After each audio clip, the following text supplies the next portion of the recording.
Could you give me some updates on CDL and what has been happening? That's totally appropriate. We spent some time approaching the MapsMap people and persuading them we have something to contribute, which they do believe, but they still want to finish what they started with the other team kind of first. So will this lead anywhere? I don't know yet. I think they're also very much constrained by the cryptocurrency crunch, which is another story. So a lot of their grand plans are going to be less than grand. We'll see what happens. We've been resuming our usual conversations. Carl presented a model, I presented a counter model. We've been discussing those. That's the most recent. Oh, and Bentley presented the latest iteration of Gullybot. I presented SenseCraft. So we did a lot of catching up between ourselves. Most of that is online. I could get into it. But I think we're very much also trying to get back to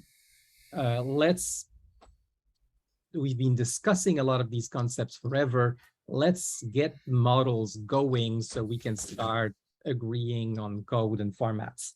So that's been kind of the general gist, I would say, of the latest conversation.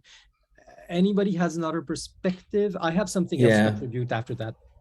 Just, yeah, my focus has been more on getting together, organizing our value proposition, because I want us to start speaking out more to the larger community, meaning that we should explain why what we're doing is important. We're supposed to revamp our website, but we haven't gotten around to that. I'm focusing right now on an article about epistemic security, which is a different angle from what I've seen before about what we're doing. Instead of like collective intelligence, looking at it from the angle of attacks on our belief systems, and how the canonical debate could be a defense against that. Reasonable. Anybody else?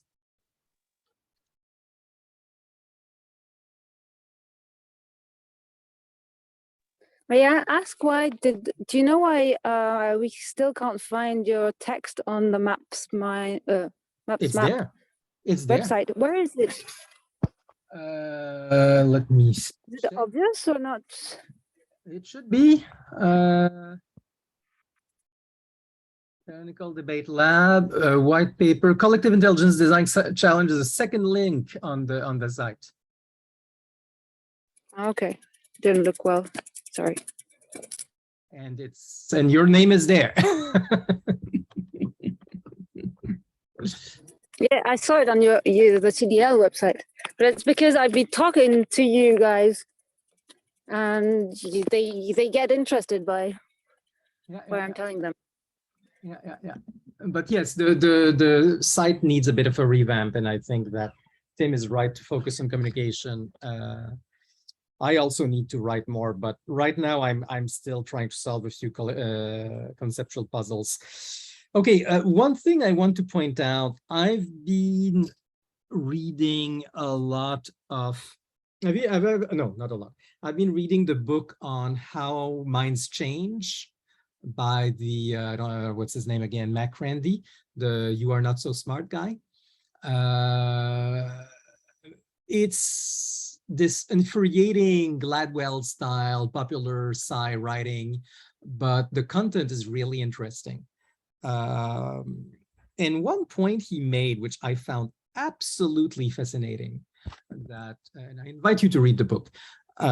He's speaking about people who have had a lot of success actually making people change mind,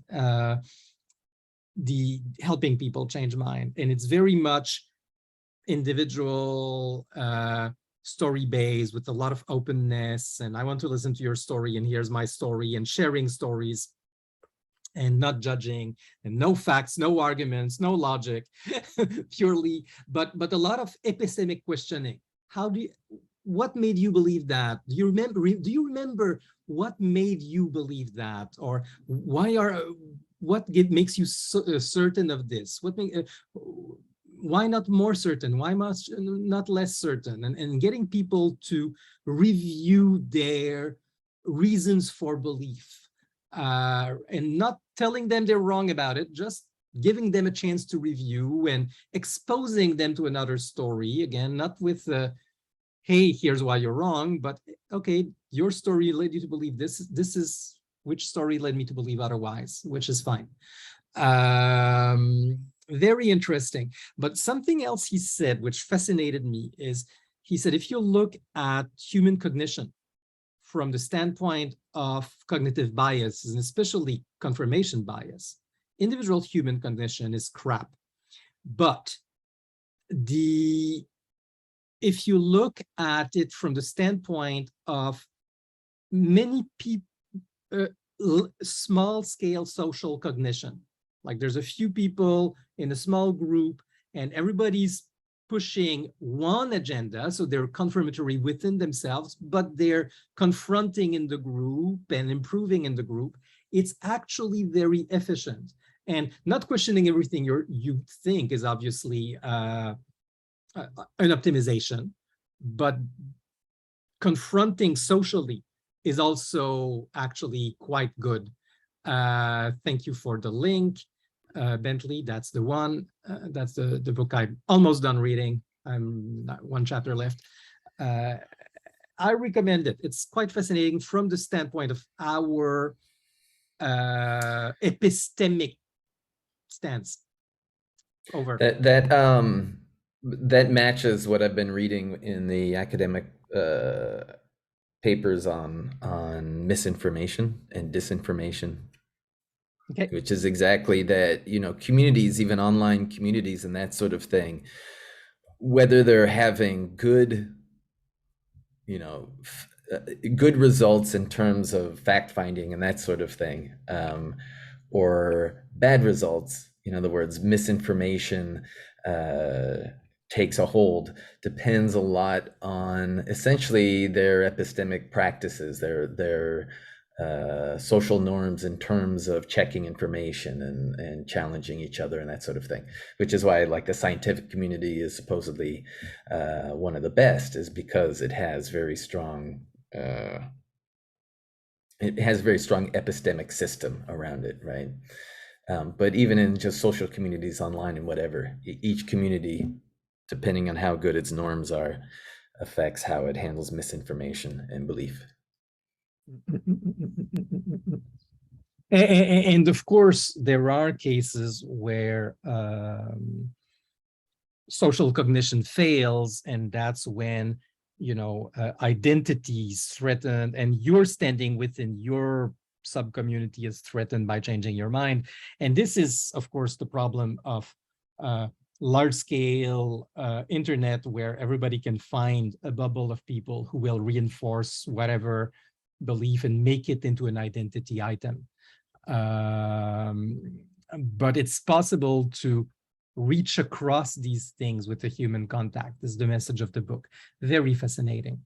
But it's very much talking for the importance of human rapport and contact and story sharing as a basis for epistemic loosening. Fascinating work. And from sorry. This reminds me of a paper that I read a few years ago, which was so interesting. It was about the Israeli-Palestinian conflict, and some researchers had pushed people's reasoning to their boundaries by publishing big poster boards, posting big poster boards with fake adverts like, if we didn't have the army, if we didn't have the conflict, we wouldn't have such a great army, or things like this. and